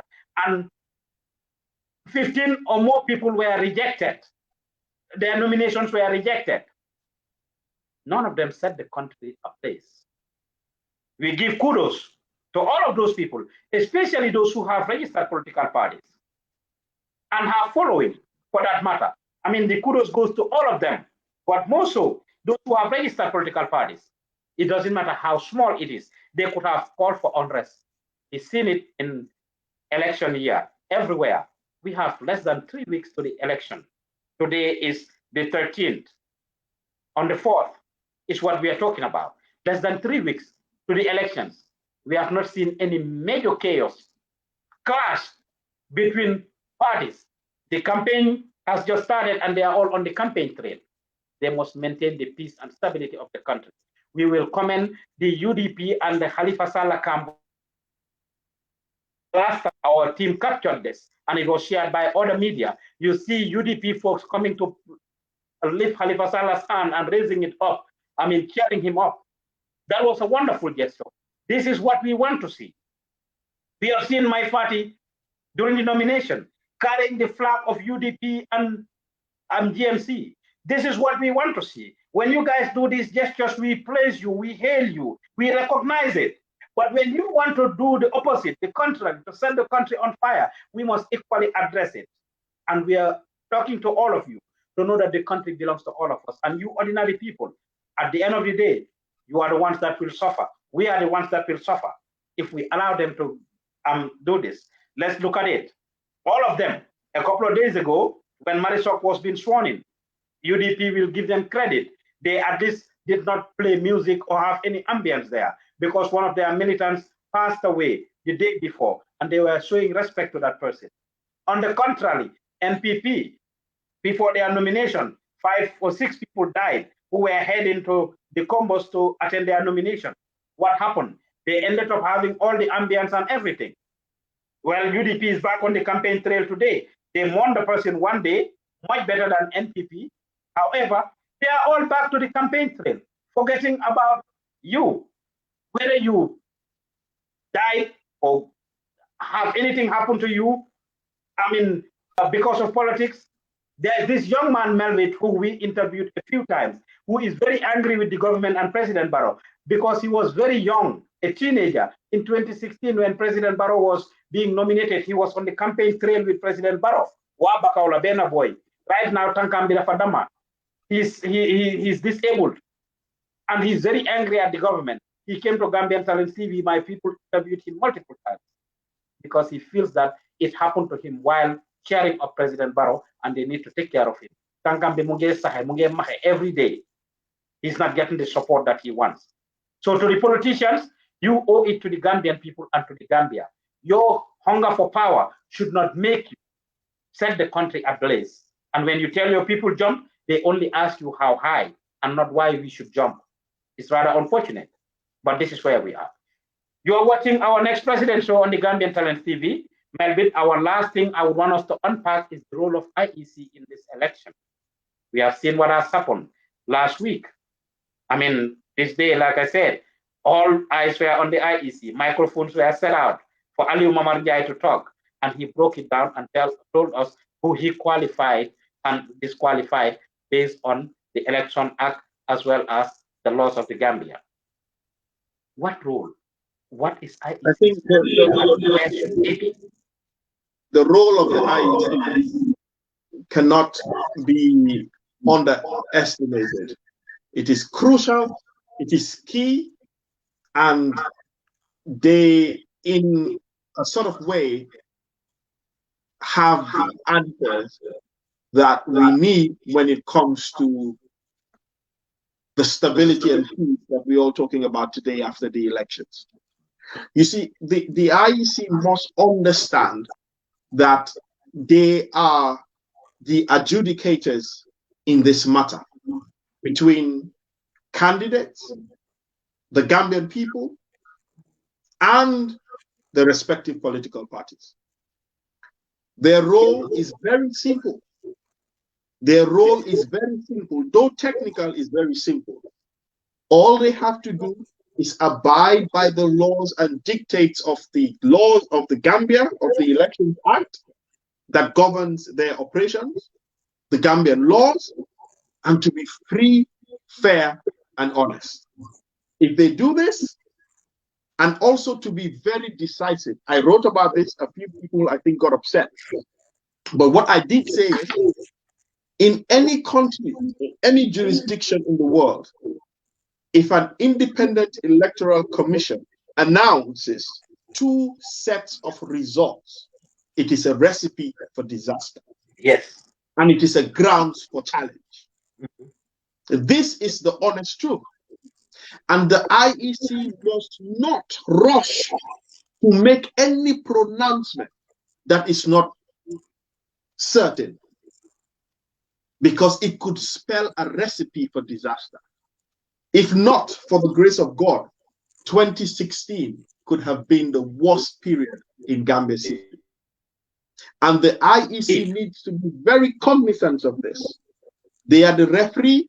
They should be honest. They should be seen to be honest. They should be seen to be fair. And they should be seen to not take sides. So you cannot underestimate the role of the IEC. They are the ones who are really the managers and supervisors and custodians of this election. And how they conduct the election will determine the type of outcome we will have post-election in December 2021. But that said, I wish to also say and state for the record that so far, the IEC have conducted themselves in a very admirable way. You have seen a lot of passion, you have seen a lot of dedication, you've seen a lot of hard work. Now, what the IEC have done according to their mandate and according to the Elections Act, they have done. The courts can rule, the courts can decide, but at the end of the day, they are satisfied within themselves that they have done what they believe to be right according to the laws, the regulations that are laid down for them to manage their affairs. So really, they're doing well, they're doing a phenomenal job. They should not rest on their laurels. They should continue to work hard, continue to be seen to be fair. And at the end of the day, I think we will all have the desired outcome we want, and that is a very peaceful and tolerant election whereby our maturity, understanding, and our honesty would help our political leaders to accept the election result, and we can all move on there, you know, as Gambians, for the betterment of Gambia and for the progress of, you know, our country and our own individual lives. Back to you, Pastor. Thank you. Yes, thank you, Melville. But I will give IEC the benefit of the doubt and give them kudos for the hard work that they have put in. Obviously, this is also a learning moment for them, because for 22 years they were used to the same system and doing the same thing, I mean, and not according to democratic principles for the most part. However, this is a level playing field, and the country's peace and security and stability is in their hands. I give them kudos for trying, but I will disagree with you and bring out a few instances as to where I think IEC faltered and things that they need to pay attention to, things that they have done that they could have been more meticulous about in taking those decisions. As you said, they must not be rushing to make decisions, and they must be very strategic in making any decision and look at it very critically. Several things happened, Melville. To start with, their saga with the GPPA about procurement of election materials. They wasted the time of the people, and it led to voter registration, I mean, being done at a much later time than it was originally scheduled. Sticking to the script, sticking to the time, and working according to where they are. They have powers through, but that back and forth between them and the GPPA, eventually which they gave up, end up giving up. They didn't win that. To me, that raises a red flag. Whatever they were fighting for has no use at the end of the day, because eventually they ended up following due process, which is very important. That's one thing that I think they did.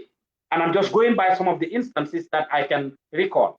Number two, giving Rohey Malik Low the right to be able to give attestation, issue attestation for Banjulians. This decision was taken to the Supreme Court and challenged by civil society and one of the councillors of Banjul, Aziz Tabagay. It was ruled in favor of civil society against the IEC.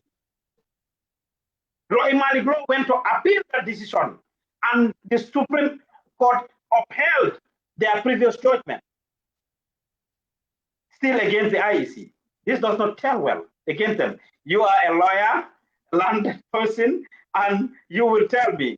So if you keep losing cases, if that is a good thing or not, I will ask you that question later. If you keep losing things or making these wrong decisions, and these are all things that have a recipe for people to say. For example, if UDP is to win Banjul or lose Banjul, this is something because of the IEC's decision.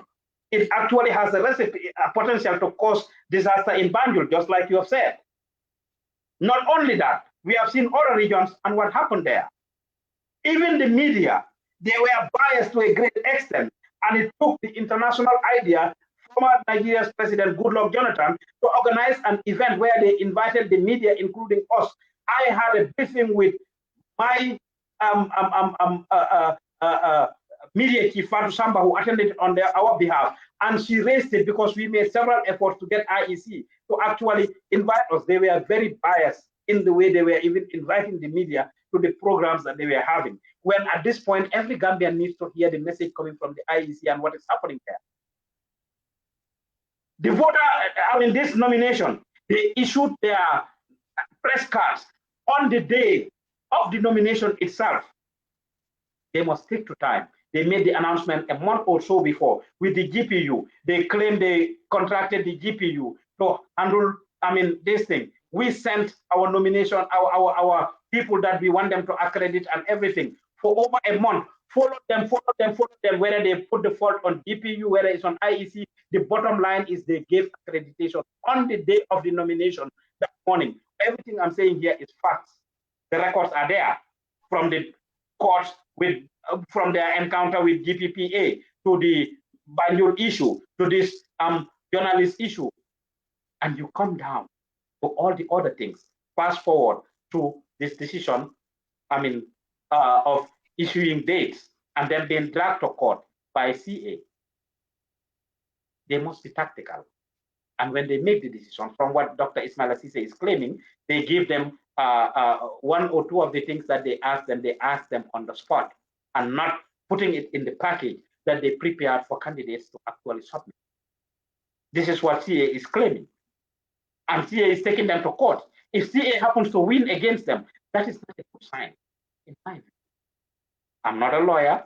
I'm not legally inclined to make some of these things, but just from the surface point of view, I think they have a lot of work to do.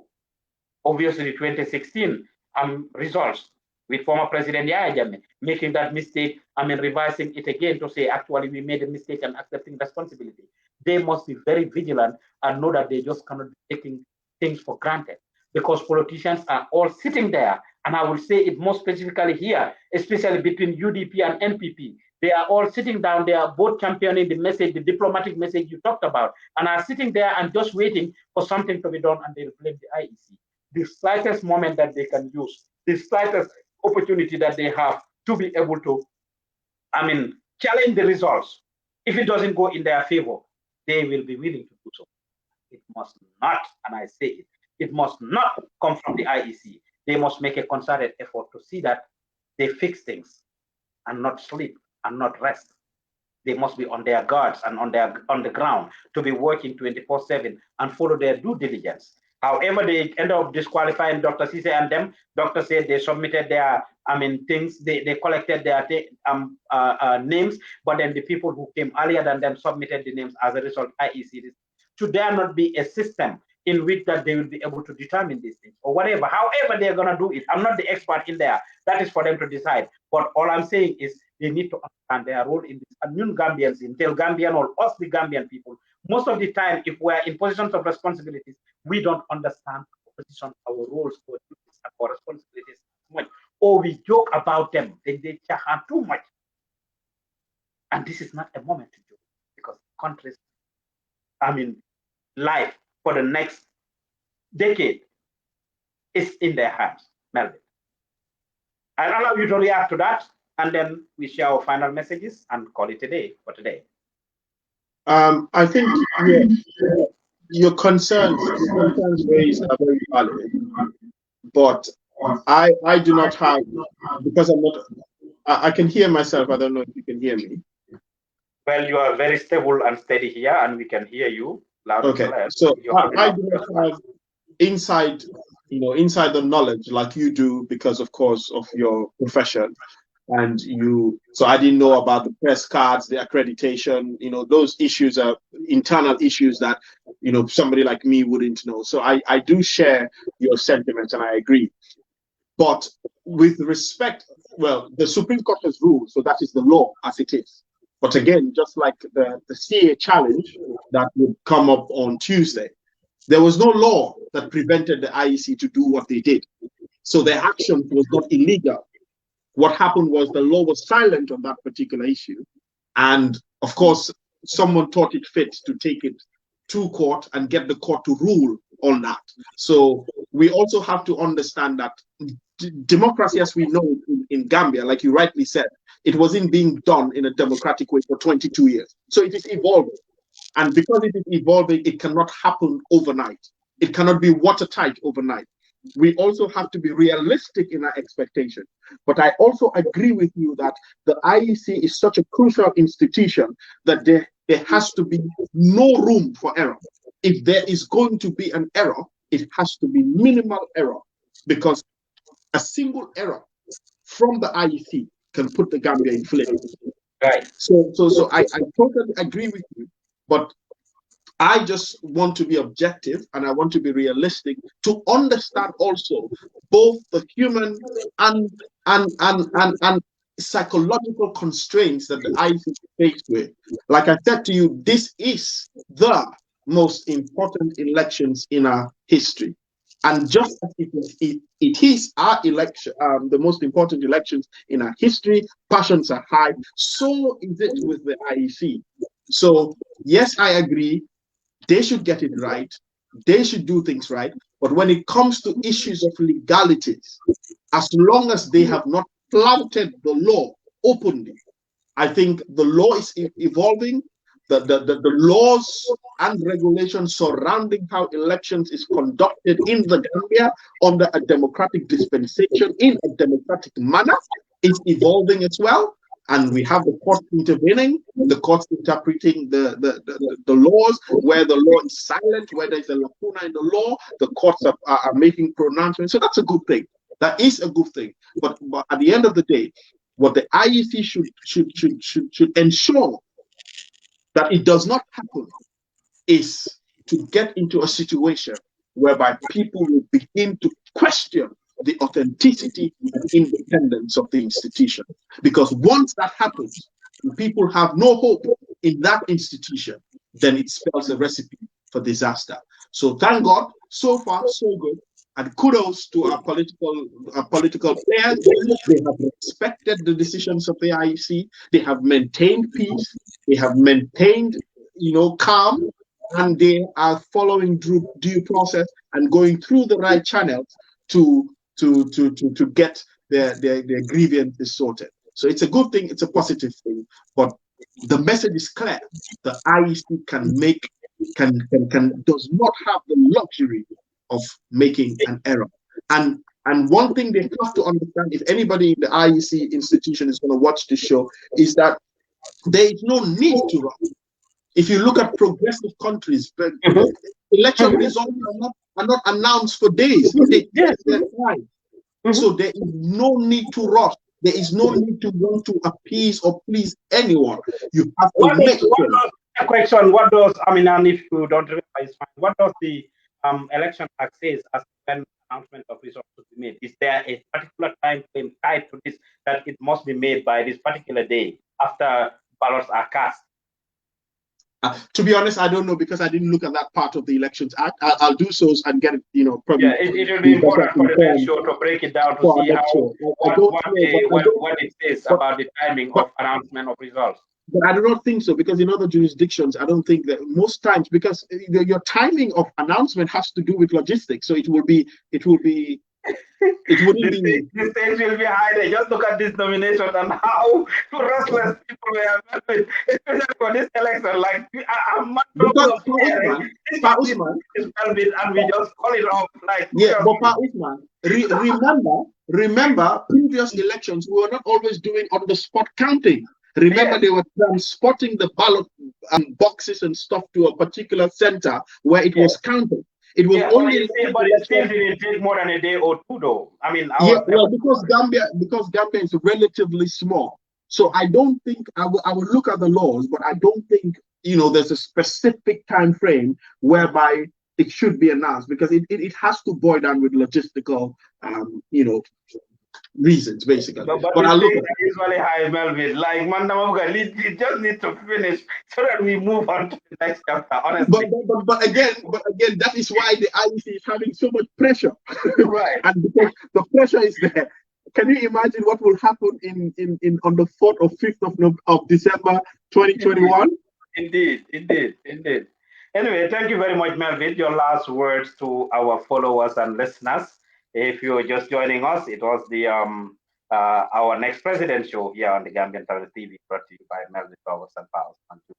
I mean, those of you following us on the Gambian Talents WhatsApp group, kudos to you. You can continue to share the audios. It's just to talk about the current situation regarding the presidential election. Those of you following us on YouTube, thank you for watching. Those of you following us on Twitter, Instagram, Snapchat, thank you for following us. And then our Facebook page where you're watching it live with Twitter. We are live on both Twitter and Facebook, Melville, and of course it will be restreamed and re-aired on YouTube afterwards. Your final message to our viewers and listeners.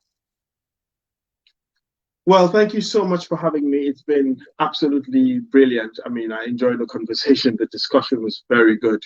My last words would just be the same thing that I have tried to say within the program, within the show, is that at the end of the day, it is the Gambia that matters. Politicians come and go, political parties will come and go, but at the end of the day, the Gambia will remain. So let us always put Gambia first and see Gambia first in all that we do. Our decisions have to be honest, our decisions have to be sincere, our decisions have to go by the dictates of what is good and what is right for the advancement, prosperity, and peace of Gambia. Thank you very much, Melville Roberts. Our next president, who will that be? Hopefully Melville. Hopefully me. Hopefully Ida Kebe. But whoever it is, we must rally behind the person and not go against it. Yes, when election is close, or as we go into the parliamentary and local government elections, is going to follow suit immediately. What we must understand, as Melville says, at the end of the day, after the dust settles, when all is said and done, the Gambia is what is more important. And it belongs to all of us. And we all have a responsibility to make it the paradise of this world. If not for ourselves, our kids, grandkids, and generations to come. For those of you that have been following us and putting your comments out there, thank you. We appreciate it. We had so much to unpack because so much has happened over the past couple of months that we had to unpack. But hopefully we'll be able to catch up. As we bring it back, we will be dealing with the issues that will be happening in the next few days or so. It will not be as much. And hopefully it will be more interesting and we will be able to get you to break it down and we will be able to read your comments and concerns. To our politicians, remember, you are not entitled to this seat and you have a responsibility to maintain the peace and stability of the country. So the followers, go and vote wisely and vote for your future. As Melville says, vote for healthcare, vote for education, vote for security, vote for agriculture, vote for all the different things that you want for yourselves, your kids, and generations unborn. This is a milestone and a test, a litmus test for the Gambia. Thank you all for watching and for following us. Melville, I'm not sure if we can just do this conversation on air for the audience to know, so that they know once and for all, those of them, the people that are following us, or you want us to do it offline as to when we should be having this? We were meant to have it yesterday. I mean, do we have it every day, every 2 days, every week? We have a few weeks before the election. It's all up to you. What do you think? How often do we have? I'll leave that to you and your audience. You are the boss, sir. Tell me. We can agree on a day and a time, and we make it happen. It will be possible. Even daily, every 2 days, every 3 days. I don't mind. We could do it every 2 days and then the election week, probably every day. Yes. So every 2 days, 6 p.m. We hope to not have the technical challenges we had today. 6 p.m. Gambian time. Log it on here on Gambian Talents every 2 days. Today is Saturday. By Monday, we will be back to unpack what happened today and tomorrow for you, and on Monday. So we'll be back every 3 days. Monday, 6 p.m., log on to GTTV. And until then, I am Ousman Joof and Melville Roberts. Thank you to Ida Kebe, our technician, who is doing a wonderful job all the way from the Gambia.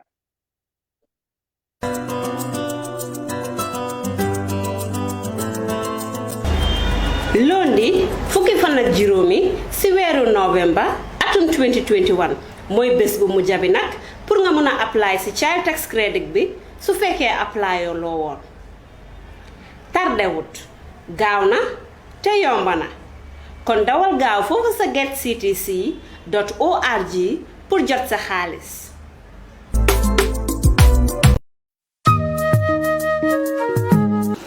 child tax credit ñu ngee jox sa njaboot xaalis bi pour ñu mun see faj seen soxla xaalis bi nag du bor wala lepp pour nga xam si lu leer rek seet si leen ñu si sa getctc.org.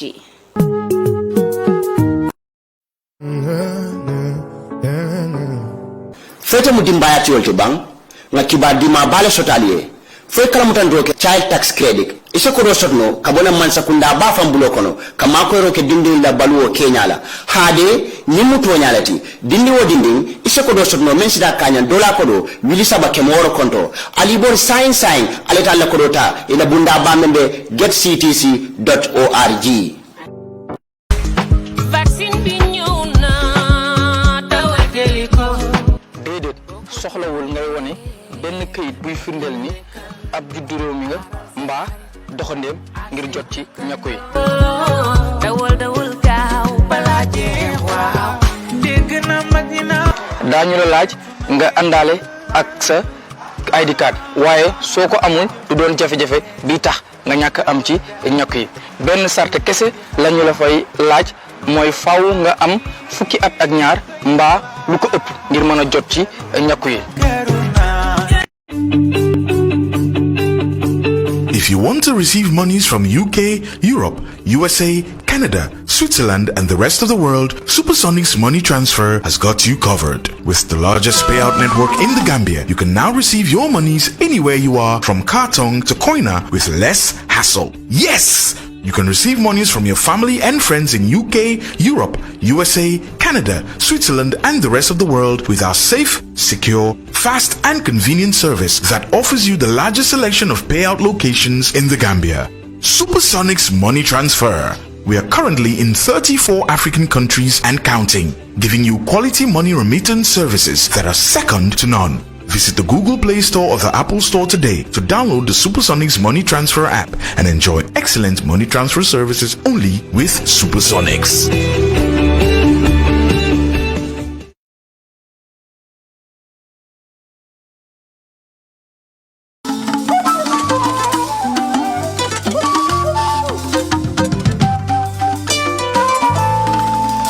Gambian Talents Promotion. Jaliba Manding. Nkal jalalu nada ganyene padiye animpana mo million jama wale pengo ge kabolo bay ngolu kan ndejaliba felen ninjalalu nada ganyene senenda jali nene suso mandinka makanta manjawya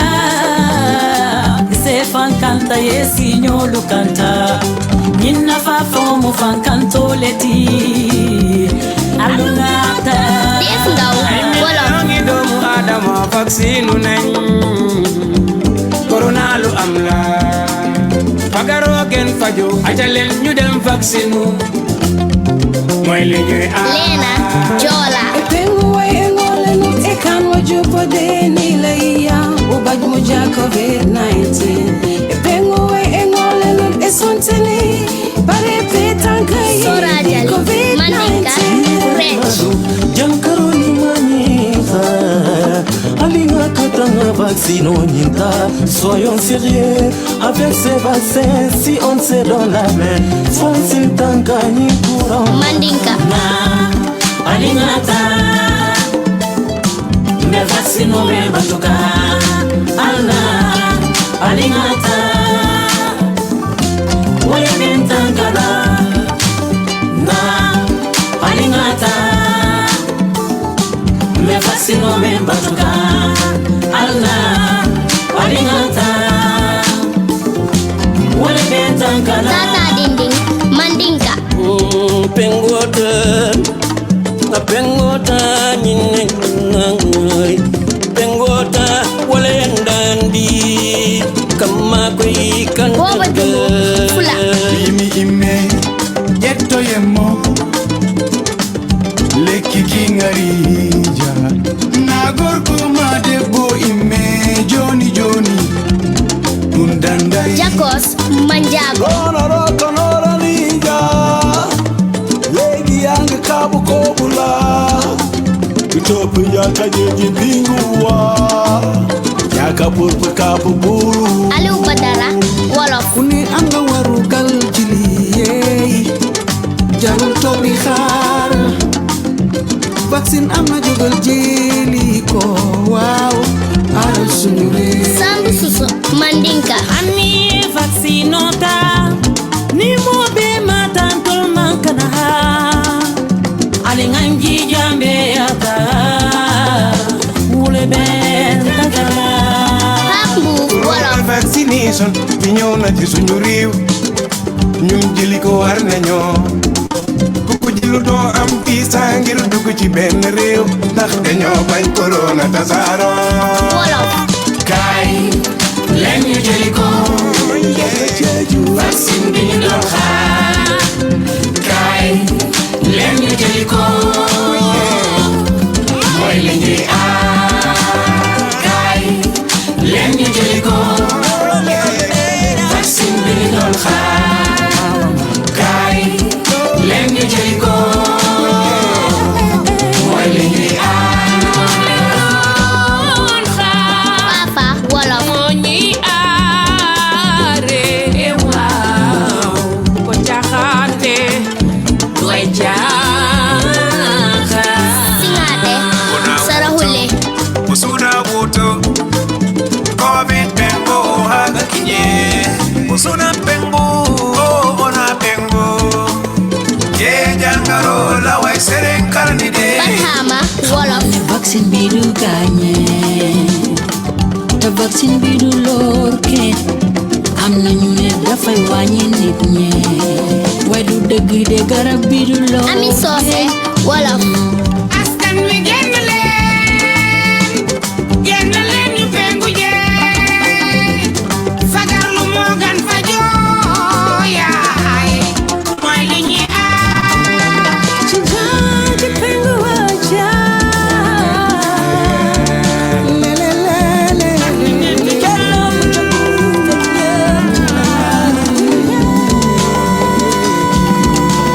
Jeliko yandi ngata